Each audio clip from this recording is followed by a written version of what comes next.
This is Cruise Radio. I cruise a lot, and I always sail with travel insurance. You should, too. Get a free quote today at tripinsurance.com. Here we go.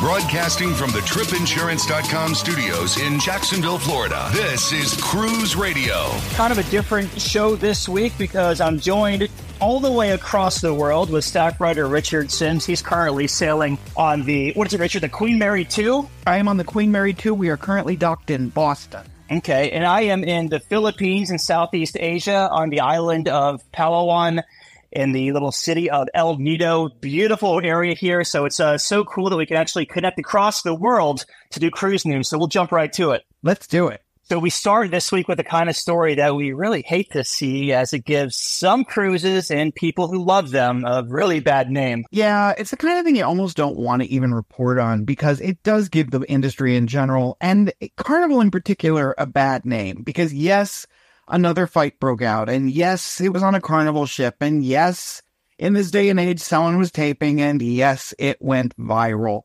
The fight happened on the Carnival Paradise out of Tampa. It was returning. It was the last night of the cruise.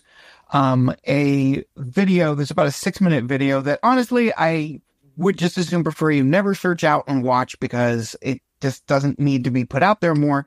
But a group of mostly women got into a fight and it was very violent, and there were broken chairs and broken plates and running color commentary by someone who had gone to just get pizza. It was clearly late at night. Like I said, it was the last night of the cruise. This happens on all cruise lines. We see more of it in video from Carnival, but we also see an increasing number of these type of videos happening around the entire cruise spectrum. Carnival released a statement about it and said that, and even in the video, you can see security coming in and trying to get control of the situation, which was incredibly, I cannot stress how violent it was and how really unpleasant to watch it was. We can sort of safely assume that the people who were involved will not be cruising anymore. They will be banned for life, at least from Carnival. And I would think if other lines find out who they are and are able to, confirm that, they'd probably be banned from there too. And, more power to them. Meanwhile, a lot of chatter online this past week because they're saying cruise prices are going up, drink price packages are going up. And, well, the way it looks, yeah, they are, but they're also not. Explain. Yeah, exactly. So this is both right and wrong. The people who are talking about this are right because, as we've been reporting for over a year, the cruise lines are pretty openly admitting that your typical stateroom costs more now than it did a few years ago. Why? Because of the law of supply and demand. There's a big demand for cruises right now, so the various lines are able to sell staterooms at a higher price than what they were a couple years ago. But what's kind of confusing some people right now has less to do with that than it does a new law which was passed in California, which requires transparency in pricing. So let's just use Carnival's drink package as an example. Until recently, if you went online and looked up how much the drink package was, it said $59.95 per person per day. And then there's that little asterisk and it's like plus gratuities. Well, now they have to advertise the actual cost, including the gratuities. So instead of the $59.95 a day, it actually says $70.74 per day, because that's how much it is when you include the 18% gratuity. It's not just the gratuities that are added to your dining or drink package that are covered. They also have to include all the costs associated with your stateroom, such as taxes and port fees. Again, some lines had already been doing this, but others, that was sort of a little bit of a surprise when you went to check out and you were like, wait, why is it, $600 more than I thought it was? Well, that's because now we've added the taxes and port fees. Those will now be added thanks to this law. It's a law that was introduced in California, but cruise lines are, for the most part, rolling it out nationwide. Why? Because it's simpler. You don't want to have people getting a price in California and a different price in New York and not understanding what the difference is. So why not just roll it out across all? As for couriers, I think once they understand what they're seeing, they tend to like this change because it's something we've wanted to see for a long time. The one thing that's not included, and boy, do I wish they would kind of roll this in as well, they don't include the daily gratuities. That's not covered by this new law involving transparency. And I assume the reason for that is daily gratuities can be removed from your bill, whereas these other things that we're talking about, the port taxes, port fees, things like that, cannot. They are a fixed rate. They have to be included. So I'm not 100% sure, but if I had to guess, that is why the daily gratuities aren't included in this mandatory reporting on pricing. And news came down this week that one cruise line is planning to boost capacity by 30%, but there is a little catch to it? Potentially. So Mediterranean cruises are all the rage right now. I mean, I know I definitely would love to book one. As a result, Celestial Cruises has announced big plans for the region in the next couple of years, and certain Greek destinations in particular. Citing overwhelming demand for their sailings in 2024, they're planning to add 8 more Adriatic cruises in 2025 and 13 new sailings in 2026. But here's the catch I was talking about. So many of these sailings rely very heavily on stops in ports like Santorini and Mykonos. And regular listeners will remember that just a week or two ago, we were talking about the fact that Greece is in the process of deciding how to handle over-tourism in general and over-tourism in those ports in particular. There's been no final word on exactly what that will look like, but it seems pretty likely that they will cap how many cruise ships are allowed to sail into these ports or the number of people who are allowed to disembark. So what we're likely to see is kind of a collision between cruise lines who want to capitalize on this really hot destination and the authorities who want to get a handle on over-tourism by kind of cracking down on it a little bit. And speaking of which, we have a similar story happening over in Northern Europe. Yeah, this is in Amsterdam, and this is really just coming out in the last couple of days. But starting in 2026, Amsterdam's PTA, which is the passengers terminal in Amsterdam, is going to cap cruise ships to 100 per year. That's basically cutting the number of ships in half, because right now they allow 190. They're going to reduce further to just one berth by the following year. And they are making a move, as we're seeing with several others, that when ships arrive, they are required to use shore power. Even further, they're talking about the fact that by 2035, they might completely close down the terminal in Amsterdam, which is right there near the city central. There are talks about relocating the ships to a different location away from, that's sort of away from the center of Amsterdam, but still would be convenient.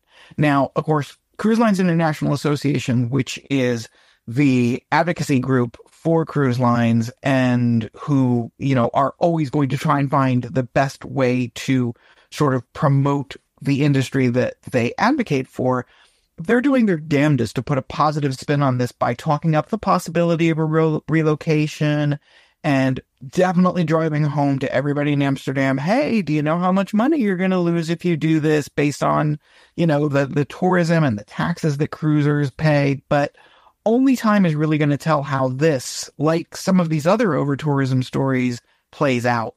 And here's a story that you love, a update on the Villa V Odyssey, which is now 2 months late. I love this story so much, more than I should. And we should mention that there are a lot of other stories out there that are developing right now, including the hurricane that has got a lot of people keeping an eye on it to see how it impacts things, and the wildfires in Alaska that have caused several of the cruise lines to close down their land-based resorts. But we're on a really limited time schedule here this week because we're both traveling. So we will, as those stories develop, we will keep you updated both on the site and on the show next week. So as you may have guessed, the ship has not sailed. Color me shocked. The latest news came in the form of a video update from the company's CEO and founder, Mikael Peterson, who, honestly, if you watch the video, he just looks beat down. He's sort of slumped in his chair and he's got no passion for what he's talking about. And he explains that some of the technical problems they've been having and that every aspect of the ship sort of has to undergo a recertification process. And he's now predicting that the ship will begin sailing on July 20th. But he also added that they were leaving themselves what he called a little wiggle room. Now, call me crazy, but when you're 2 months late, you're already in the wiggle room. You know, how much more do you want to wiggle? Are you going to twerk in there? One of the things that kind of bothered me about the video was Peterson's attitude about some of the challenges they've run into. For example, he talks about, now I don't know what rudder stocks are, don't need to know for this story, but he talks about the rudder stocks being, and I'm quoting here, significantly lower than what's acceptable. He then said that they tried to argue with them, and I assume by them he means, you know, the people who measure and mandate what the correct width of the rudder stock has to be. I mean, to me, his general tone comes off as, and again, this is just my opinion, but it comes off as someone who's looking for shortcuts so they can just get this process over with and start sailing. And I understand that on the one hand, given that this is an older ship and that it sat, you know, unused, the engines were cold for 4 solid years, that attitude concerns me a little bit because, you know, I don't want you cutting corners and trying to figure out the best way to get going as soon as possible. While I understand the need to get the ship sailing, and especially for all those people who've been waiting, you know, you want to make sure you dot all the I's, and that's the reason that there is the recertification process, and that's the reason that they do keep getting delayed, is they keep running into problems. So will the ship sail on July 20th? Doug, you and I will just have to have an update on July 21st, but I'm pretty sure I know what it's going to say.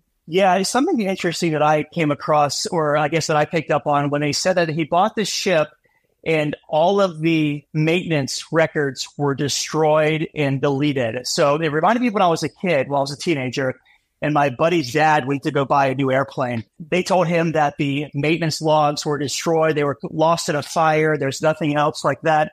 He didn't buy the plane, and the owner was very pissed. You're putting people's lives at stake by buying this thing without knowing any of the background. Yeah, we know it was a ship. It went into service 30-something years ago. Boiler issues or whatever, you know, no one knows. At the point where you are being told there are no records, I'm like, okay, I think I might want it. Like, if you went to buy a house and they said, yeah, we have no records of this house, we don't know anything about it, the boiler could be shot, the roof might leak, we don't know, but will you still give us $20 million for it? Yeah, why not? Who does that? It just seems like... Yeah. It seems like another, every time we have this same thing with life at sea. Whenever we hear about these companies that are starting up and they're buying an old ship and they're going to turn it into a long-term residency, we just seem to, it just feels like they don't know what they're doing. Yeah, it is interesting. All right, man. Well, you were on the Queen Mary 2 and you're probably about to go to dinner. I'm about to go take a tour because we're 12 hours apart. So it's bright and early Thursday morning here, and it's going into Wednesday evening over there, I guess. So it is. As always. Dressed up and ready to do another formal dinner here on the Queen Mary. Maybe when we're both home in a week or two, we'll do a special show and compare notes on our 2 very exotic trips. Well, I was going to say, before we hop here, I have just a couple of minutes. Give me like a 60-second take so far of the Queen Mary 2, because we haven't reviewed this ship in years on the show. Incredible. It is both everything I expected, which I knew it was going to be an upscale experience. It's a little bit different because this is a rare sailing that they do once a year. It goes from New York, and then it does an overnight in Halifax and an overnight in Boston, and then back to New York. So it's not a transatlantic. There are a lot more Americans and New Yorkers on board than you would typically have because they usually are doing transatlantics. But I'll tell you, there is nothing. My favorite night so far, the night before last, we had formal night. So, you know, we're wearing tuxes and people are wearing gowns. And after dinner, they went to the Queen's room, which is a gorgeous ballroom, and they were dancing. But my favorite part was that after that, around 10 o'clock, there's a nightclub on board. And in the nightclub, they did a silent disco. So you had people of all ages, including 90, 95 years old, wearing headphones and dancing to music that only they could hear. It was the coolest experience. So yeah, it's been pretty awesome. Can't wait to hear more about it when we both are back. Staff writer Richard Sims, as always, man. Enjoy the rest of your cruise, and we'll catch up next week. Yeah, and you enjoy the rest of your trip. I can't wait to hear about yours. Have a tip or a lead on a news story? Let us know. Email tips@cruiseradio.net. A big question we get at Cruise Radio is, how do I know if I need trip insurance? Simple answer. If you're getting on a plane, taking a road trip, or getting on a cruise ship, you need to have travel insurance. Hey, it's Doug Parker from my friends at tripinsurance.com. Not only does tripinsurance.com protect your vacation investment, but it also gives you peace of mind in case anything were to go wrong on your trip. How do they do it? They offer 3 different types of trip insurance policies. Good, better, and best. One policy for every vacation budget. But it doesn't just stop there. They're up to 40% lower when you shop around on other comparison sites. Plus, tripinsurance.com offers 24-hour customer support before, during, and after your trip, online claims assistance, and travel alerts to let you know what's going on at your destination. But find out for yourself. Check out tripinsurance.com. Just back from a cruise? Let's talk about it. Email Doug at cruiseradio.net. So Caleb just returned from a sailing aboard Disney Magic out of Port Everglades. It went over to Cozumel in Disney's private island Castaway. Welcome to the show, man. Thanks. Happy to have you here and happy to hear about Disney Magic, a ship we haven't really talked about in a long time. Before we get to the ship itself, let's get some pre-cruise thoughts. We'll take a step back. What made you want to take this sailing on Disney Magic out of Port Everglades? Ever since the pandemic happened and, all that, I haven't really been on too many cruises and Disney cruises themselves. So I just, wanted to get back on the Disney Magic. So I grew up on these ships. I've been on the ship out of the West Coast, out of Europe, Southern Bahamas, so it was kind of something that I really wanted to get back to. So maybe a new cruise out of Fort Lauderdale was a good choice to start off. Yeah, absolutely. So you haven't been on the Wish yet then? No, I've not been on the Wish. No. Gotcha. Is it on the list? I don't know yet. Okay. I'm thinking about it. I don't know. I've heard mixed reviews about it. So. Yeah. Awesome. So you make your way down to South Florida. You're in the Atlanta area. So did you do any pre-cruise time in South Florida before your cruise? We just spent the night in Fort Lauderdale. That was about it. And then when you go to board Disney Magic, they just spent like $20 million or $60 million redoing that cruise terminal down there in Port Everglades. Right. How efficient was the embarkation process and how long did it take you to get from the curb onto the ship? I would say it took us about 20 minutes. We did get there a little bit early, so they were starting to call boarding groups and we sat for a minute. Mm-hmm. We also did do a upgrade at the terminal. So we went from an ocean view to a deluxe veranda. So that did take a little bit of time and had a little bit of issues on board with that as well. That's one thing that's so awesome about Disney, because I did the upgrade at the desk about 2 years ago, and it was like a couple $100, but it took me from an ocean view room to a aft facing veranda right above the elephant on Disney Fantasy. It was like the coolest upgrade ever, and like just so wild Disney does that, because I've never seen a cruise line upgrade at the terminal like in years. Yeah, it was I think we paid $511. We went from an ocean view to a deluxe veranda on the 6th floor. So we went from 2nd floor to 6th floor. So nice. Really, really nice. When they say deluxe veranda, what does that mean? I think that means you just get a little bit extra room. I believe the regular family verandas and the deluxe are the same. It's just a little bit extra room between that, between the veranda and the bed. And I think the bed fully folds out into sleep 2 people. So okay, nice. So you make your way on Disney Magic. You said you're no stranger to these Disney ships, but what were your impressions this time around once you boarded? I mean, it's been your first Disney cruise in a few years. I thought that she was just as beautiful as she's always ever been. They take really, really extremely good care of her. So I was kind of just in awe. It was kind of bringing back memories of being on the ship a lot, as a child, and bringing back some of my childhood memories. So I really, really enjoyed it. And I really thought that it was just like, wow, like I'm finally back on, this beautiful ship. So I took some time to walk around the decks and, get to familiarize myself with some of the new things and still some of the old things that they kept. And I just thought I was just in awe. How was your stateroom, I should say, on this voyage? It was nice. I did see a few things here and there, like a knob in the bathroom was a little off. But other than that, it was really, really nice. Really, really well taken care of. You really couldn't tell that it was 25 plus years old, but there are a few things here and there, sure, that were kind of noticeable, but it's nothing major, nothing that would temper with our experience. So all in all, very beautiful stateroom, plenty of space. I think it was getting a little, it was getting a little tight a few times, but it was definitely plenty of space. Yeah. Well, I mean, 4 people in a balcony is a lot better than 4 people in an ocean view. Yeah, that split bathroom is a lifesaver.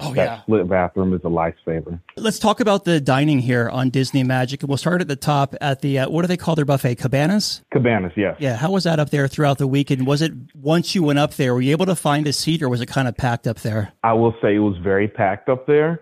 They're very strict on the washing your hands before you come into the cabanas, but I really did like the food there. They had a decent amount of options, and they like to change it up a little bit every day. So cool. I really like the crab legs. They're cold. They're served cold, but they're really good. They're seasoned very well. So yeah. It's like the only cruise line that I've been on in a while. Well, probably ever that has actually crab legs on the buffet line. That's so good. Yeah. Let's talk about the other places outside of the buffet area. So Disney does rotational dining. So what dining room did you start out at, and how was your experience in the 3 dining rooms? So we started out at Rapunzel's Royal Table. We had a really good dining staff. They're really attentive. Our assistant server, she was very, very good. Throughout the cruise, I felt like the food was a little bit less quality than it's been. It was still really good overall, but a little bit less quality. I really did enjoy some of the dishes, such as the escargot, the pasta persets, and then I think I had a really good pasta last night. I think it had scallops and shrimp in it. So. Overall, it was still pretty good. The rotational dining on Disney. So you're going through 3 dining rooms. You just keep the rotation going. So whether it's a 3-night cruise, a 4-night cruise, or a 7-night, you're just going to keep going in one big circle. Is that how it works? Actually, on this cruise, we did Animator's Palette twice in a row. So we did Animator's Palette. We had the regular show night, and then we came back the next night, and it was Pirate Night. It wasn't per se rotational all 3 in a row, but they do rotate, change it out. But your servers still do travel with you. How do you know you're going to be in Animator's Palette back to back? Does it say it on the card or something? It used to say on the card. Now it's just on your app. Okay. And then outside of the main dining room experience and the buffet area, any other places like quick bites or places to grab some food or a snack around the ship that you maybe went to? What was it? We did room service a lot. Room service was really nice. I like the wings. They were very well cooked and tender. What was it? We did one of the restaurants or the to-go service areas on the top deck, and it had chicken shawarma, and that was really good. The shawarma that was really good. Does Disney charge for like room service? No, but I do recommend leaving a tip, maybe $1 or $2 per item. Okay. And can you leave the tip on a piece of paper if you wanted to, or do you actually have to bring cash with you? Like, do they have a receipt for you to leave, like put some gratuity on? I think sometimes he brought a receipt, sometimes he didn't. So I would still bring cash just in case. Okay. But I think you can if you want to, yeah. Awesome. And how was Paulo? Oh, Paulo was lovely. I think they've kind of scaled back the amount of people that they let in, because every time I would go in there, it was booked out. It's been booked out for months, but it was one-on-one. The only person he was serving was me and my group, and it was very attentive. The food was just delicious. I think brunch was a bit better than dinner. I did both brunch and dinner, but the food was just delicious. That Eggs Benedict with the salmon was really, really good. They had a seafood sampler that was very, very good. Everything was just top notch. It was incredible. Some of the best food I've ever had. Yeah. What would set you back going to brunch there and going to dinner there as far as pricing? It's $50 a person. I believe tip is included. I still tipped extra because he was a very good server. Right now, I just went platinum, so it's free for me now. Okay. Yeah, I had a hard time getting. Actually, I couldn't even get a reservation. I tried for like 6 months, and then on board I was waitlisted and still couldn't get into it. When I was on Fantasy. So good for you for getting able to get in there, man, because it seems tough to grab. Busy people don't play. How about the entertainment? Of course, Disney's known for their entertainment. So how was the entertainment on this sailing, and what did you think of it? I didn't go to too many shows. I did go to the Tangled show because my niece wanted to go and see it, and it was really well put together. I did see the Sail Away show, which was nice. And we also did Pirates Nights, which is really nice. No other cruise line does fireworks at sea currently, so it's pretty cool. I did do some of the shows in the adults lounge, though. Yeah, I was going to say, I know Disney has that adults only area down there. So talk to us about that. There was the ventriloquist that came on board. She did her own show, which was really nice. She was very funny. She actually dragged me up on stage for a few minutes. So I was kind of embarrassed, but I still had fun. But yeah, the adults only area, I think it's open till about 1. The last night it was kind of dead, but the other nights it was pretty well packed, and there was a lot of people in there. So Nice. it's more of a relaxing. So there's no clubs or nothing like that, like you'd find on other cruise lines. But there are some shows and whatnot you can for the adults as well. Is it set up like, I'm just trying, the only Disney ship I've ever sailed on and been to that space was on Disney Fantasy. And they have like that area with all the little bars, that kind of in a big circle, and then the underground club type area. Is it set up like that as well on Disney Magic? Yes, it's at the front of Deck 3, and it's kind of just like a little area. And you can tell it's an adult only area. I think it's called After Hours, and it has Old Gills. And I forgot what the name of the other two are, but there's 3 kind of venues in there that they have. So Gotcha. O'Gill's, Keys, and there's another one. Disney cruise ships, they don't have casinos, do they? No, they do not. Okay. You said you had your niece with you. Does she take part in any of the kids' programs or anything? Yeah, it was hard to take her out of the kids club. She loved it. And the way that they put it on, they're very, very strict with how they have the kids in there. So you have to have a password. They match your ID. They have a photo of you when you come to check them in, check them out. And the wristbands that they have, they require that all the kids have a wristband. And they know exactly where they are in the kids club. So they can they'll tell one of the counselors, hey, such and such is over here in this area. Can you go grab them for me? So, and then one night she wasn't feeling too well. So she told the counselors, and the counselors texted us in the app, hey, such and such is not feeling so well. Can you come grab her? So, Oh, wow.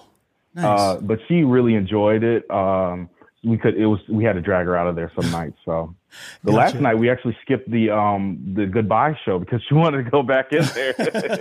Get it one last time. The sea days, as far as crowds and congestion on board, you mentioned that the buffet area was a little bit crowded. Did that kind of transition throughout the rest of the ship on sea days? I believe the pool deck was a little bit crowded, especially when they were showing movies. They showed Princess and the Frog and Frozen, I believe. So the main family pool was a little bit crowded, but to escape that, I kind of went to the adults pool, which was, chill vibes, not really too many people. So I will say the family deck does get a little crowded, yeah.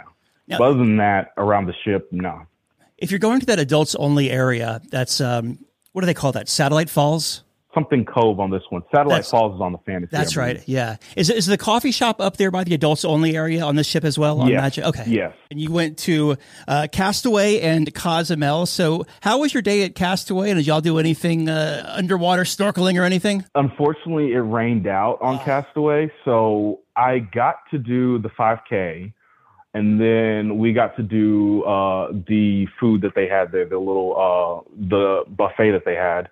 And then we stayed at the family beach for about 30 minutes and it started raining. And so we kind of just had to call it quits and it rained out for the whole day. But I have done the snorkeling lagoon down there, and they do have some props and some of old ride vehicles from some of the old rides at Magic Kingdom, like 20,000 Leagues Under the Sea. I believe one of the submarines is still down there. So Yeah. I was trying to get down there to see that, but I didn't get a chance to. So Didn't they used to have I could have read this somewhere. I could have been imagining this, but like a pirate the Black ship. Pearl? Yeah.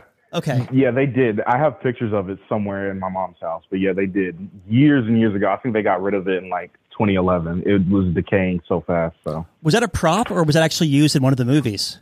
it was actually used in one of the movies. Yeah. Wow. That's really cool. And they also have an airplane under there too, right? Underwater, I think, in that. I don't think it's underwater, but the island has some rich history. Yeah. We can't get into that here, but there are some airplanes left behind, I believe, from what the island previously was. So yeah. That's right, because I think when we ran the 5K, it was on a runway, I believe. Is that right? Yeah. Is the 5K now? So when I did it, it was really like the honor system because they had the course there, but it wasn't organized because it was like just kind of resuming cruising after COVID and everything. Is it actually an organized thing now, or is it like you do it on your own and you get your little medal afterward? You do it on your own, but I think they can tell when you come back sweating and breathing heavily Right. if you did it or not. So Yeah. but yeah, it's still the honor system right now. So, yeah. 100%. How was Cozumel for y'all? I like Cozumel. I've been there plenty of times, but I really like Cozumel. I decided to do the speedboat excursion that they offer, and that was really nice. We got to go around probably about a mile down and a mile back, and we did a little bit of snorkeling out there as well. So the full excursion probably was about an hour and a half. We came back, they fed us and sent us back on our way. And then I went to one of the shops nearby to just shop around, buy some trinkets and whatnot. So yeah, I like Cozumel. I really do. Where does Disney dock in Cozumel? Because I know they have 3 cruise piers there. Punta Langosta. So that's the farthest. If you're facing the island, it's the farthest one down left. So gotcha. Where the Starbucks is? Yeah, the shopping center. Yeah. Okay. I know you did your Disney Magic cruise, then you went up to the parks in Orlando and then went back down again for Virgin Voyages. I've never actually had someone come on and talk about this yet, so I'm curious, like coming fresh off of a Disney Magic cruise and going right onto a Virgin Voyages ship, how was your reaction to it? Well, I've done Virgin before. Mm-hmm. I was actually on the Virgin cruise y'all reported on where a few people got sick at Test Kitchen, so... Yeah. I like Virgin. I really think they have a good product. So it was different in the sense that, it's more for adults. It's more for, it's a more mature audience. And I think the service wasn't as good as it was on Disney, but the food is really good on Virgin.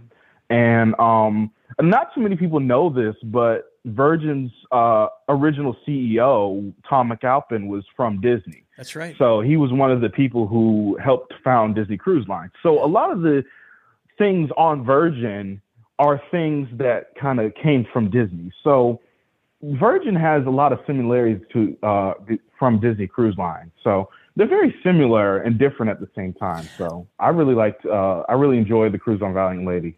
I was going to say, I know this is probably a very subjective question, but like, would your typical like Disney cruise passenger, obviously yourself, do you think your typical Disney cruise passenger would enjoy a Virgin Voyages cruise?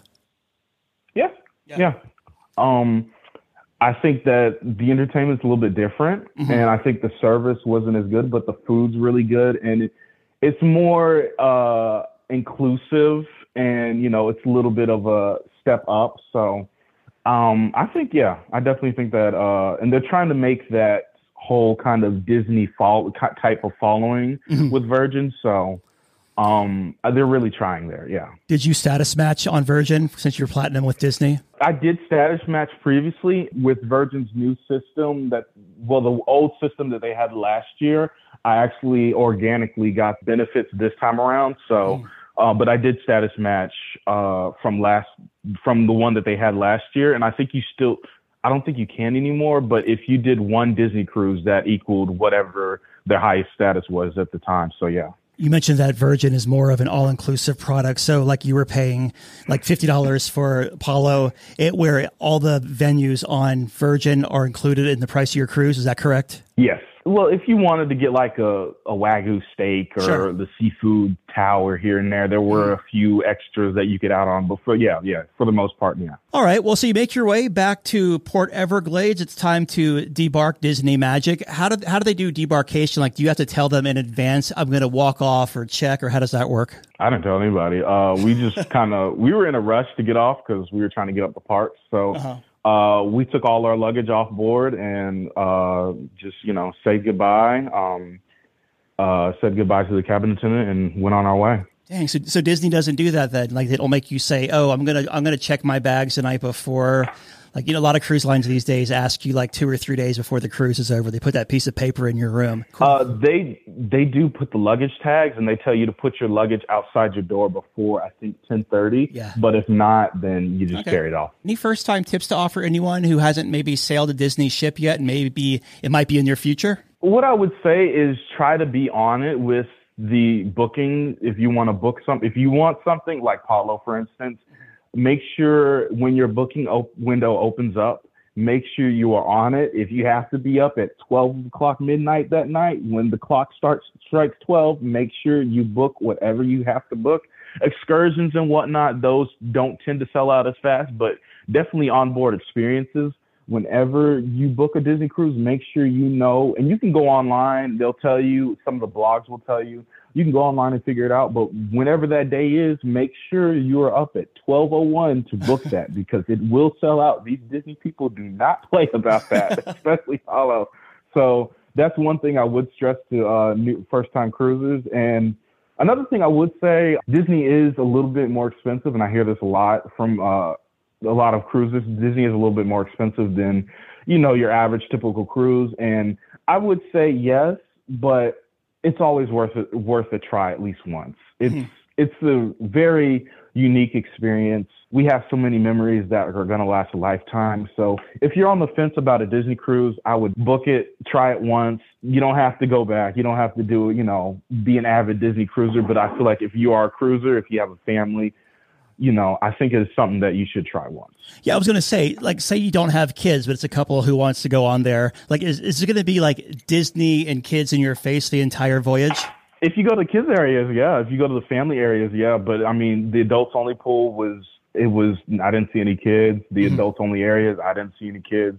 So, I mean, at dinner, you'll probably see some kids doing what kids do. But I would say I did see a lot of couples, and I actually did see a few solo adults as well, which surprised me. A lot of the adults tend to do the later dining time because a lot of the families with younger children wanted to do the earlier time. So I would say if you wanted to go as an adult, as a couple, definitely do the later dining time. Apollo's your best friend, and so is the adult pool. So, but I did see a lot of adults that went by without kids. So my mom does that. So looking back, what was the biggest highlight of this cruise for you? I think the biggest highlight was just overall the service. I mean, they went above and beyond.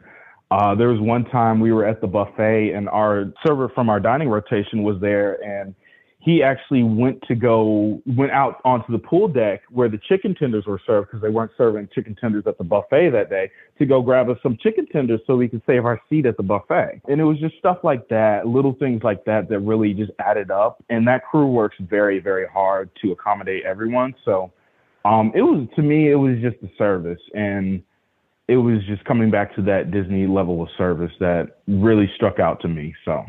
Do you have your next Disney cruise booked yet? Yeah, I do. I do. Which one? We'll be on the Dream going to Lighthouse Point in Nassau in January. So. Very nice. Awesome. Well, in closing here, Caleb, your final thoughts of Disney Magic. She's a beautiful ship. She's old, but she's very beautiful. She's got that old school Disney style. I really like the decorations and just how she just looks.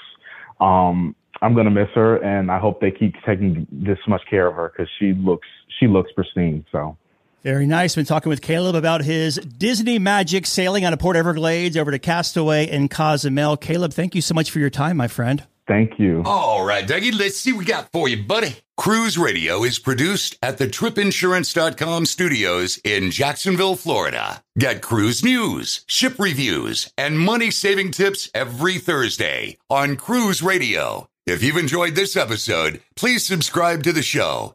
If you want to help spread the word, give Cruise Radio a 5-star review. Find Cruise Radio where you listen to your favorite podcast or online at cruiseradio.net. I'm your announcer,